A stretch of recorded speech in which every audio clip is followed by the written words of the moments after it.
Some icons step out of the spotlight only to disappear into legend. In this episode, we enter the quiet apartment in Paris, where a poet, a rebel, and a rock god met his final, unanswered moment. The Jim Morrison case opens. This is Memento Mori. Won't you spare me over another? So today we are diving deep into the mythology and the facts surrounding James Douglas Jim Morrison. Of course, the Doors' iconic lead singer, known to everyone as the Lizard King. He was this absolute central figure of the 1960s counterculture, and his death on July 3, 1971, at just 27 years old, it basically created a historical vacuum. And that vacuum is exactly the mission for this deep dive. The official ruling was death by natural causes, probably heart failure. But the defining fact of this case is the complete lack of an autopsy. And you have these conflicting statements from the only witness there.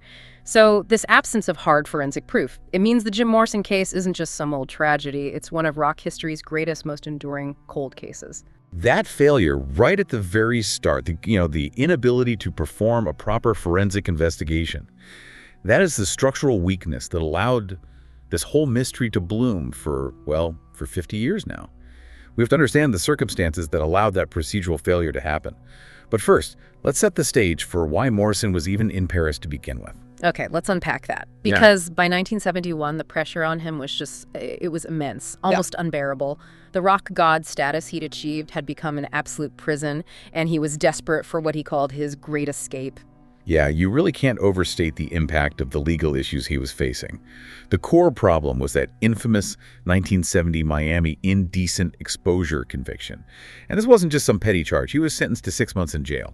And the sources show that conviction was just draining him. I mean, both financially and emotionally. He had this appeal process constantly hanging over his head. Right. Threatening to pull him back into a system he absolutely hated. The public shaming was intense. The legal costs were crippling. It really became the ultimate catalyst for wanting to leave America for good. And you couple that external stress with all the internal chaos. Morrison had severe chronic struggles with alcoholism, with heavy drug use. The descriptions from the time, they paint this picture of physical decline. His signature leather suits were gone, replaced by heavier clothes. Right. His once, electrifying stage presence was becoming erratic, and his voice was suffering. He was burning out hard. He wasn't just trying to leave the Doors. He was trying to shed that entire persona of the Lizard King. And the ultimate irony here is that his whole motivation for moving to Paris was actually intellectual. It was artistic. Exactly. He wanted to focus purely on his childhood dream of being a serious poet. That's right. So in early 1971, he moves to the French capital with his girlfriend, Pamela Courson. The goal was very intentional. Yeah. Escape the expectations of the American media and just immerse himself in the Parisian literary world. So he was seeking structure, peace. But the sources indicate the exact opposite happened. Away from the demands of touring and the schedule of a major band, his life in Paris became intensely isolated, unstructured. It seems like the environment changed, but his relationship with alcohol and drugs, it only intensified without the boundaries of his career. Well, became chaotic really quickly. It's worth noting, though, that he didn't just walk away from everything. I mean, right before he physically left the States, the Doors recorded one of their greatest albums, L.A. Woman. That's a great point. It shows that the artistic fire was absolutely still there. He was still capable of incredible production. For sure. But he just reached a point where he refused to participate in the mechanism that marketed that art.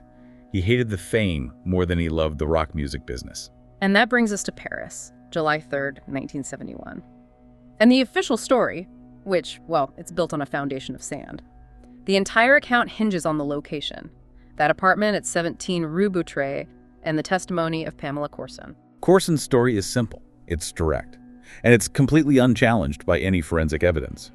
She stated that in the early morning hours, Morrison felt unwell. He got up, went into the bathroom, and she eventually found him deceased in the bathtub. End of story, officially. Wait, let's stop right there, because this is where the entire mystery is born. Courson calls for help, and a Portuguese doctor named Max Vasil arrives at the apartment. What happens next is just a massive institutional failure. Exactly.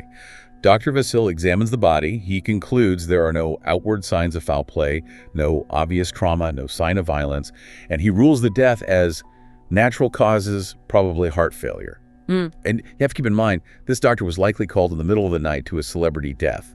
He probably just wanted a quick resolution. And the crucial component here is the law itself.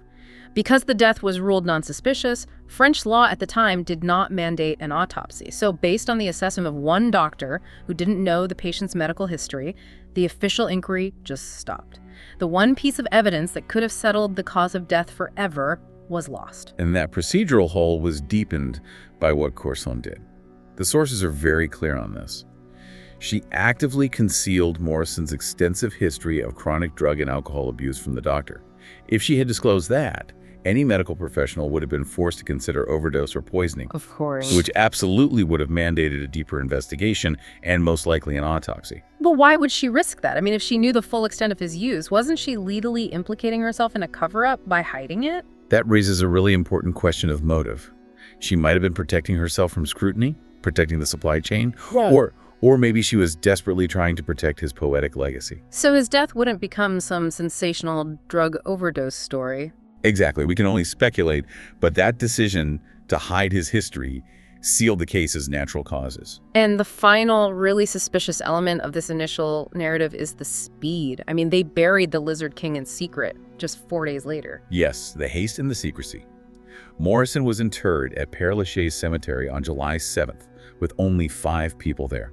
This rapid, almost clandestine burial, combined with no autopsy, immediately convinced fans and investigators that a cover-up was in progress.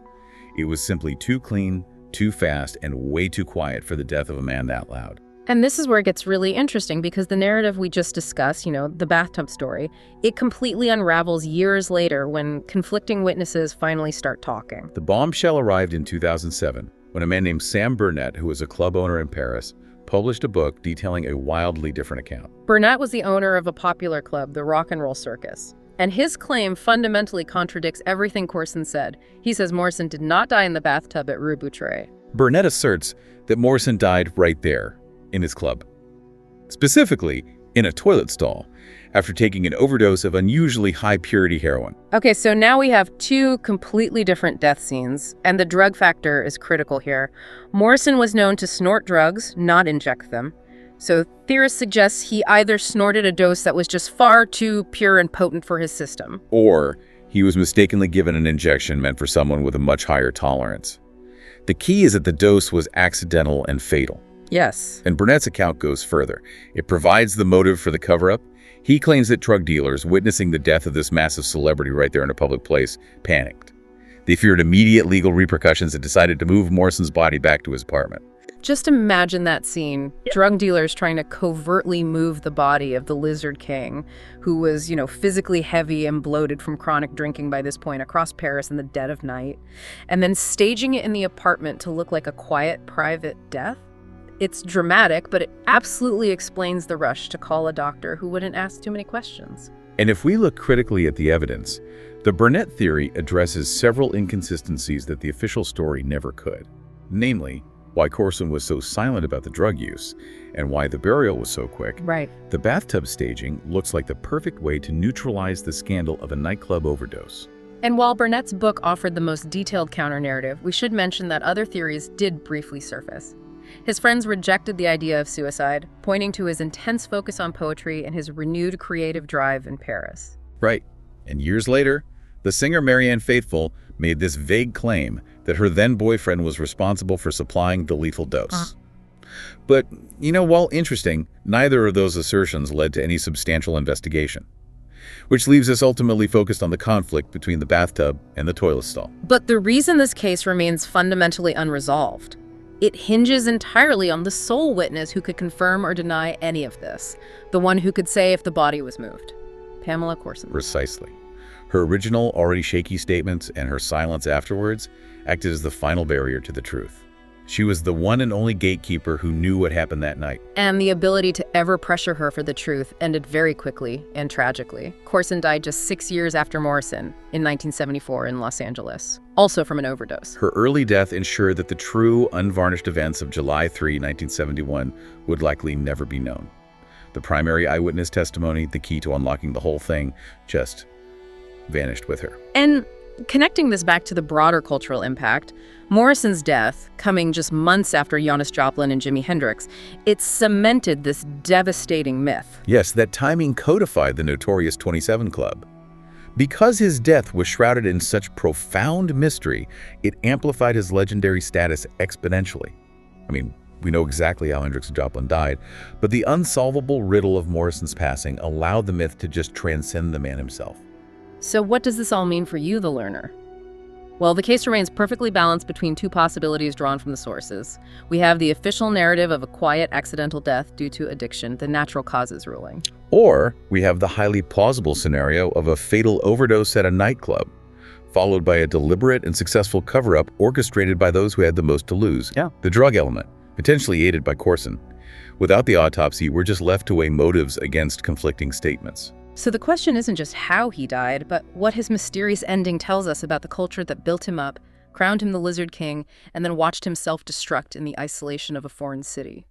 He left behind a legacy that's defined by these unanswered questions. The case really highlights how absolute crucial procedural steps like a mandated autopsy are in the attempt to distinguish an accident from a staged scene or a crime.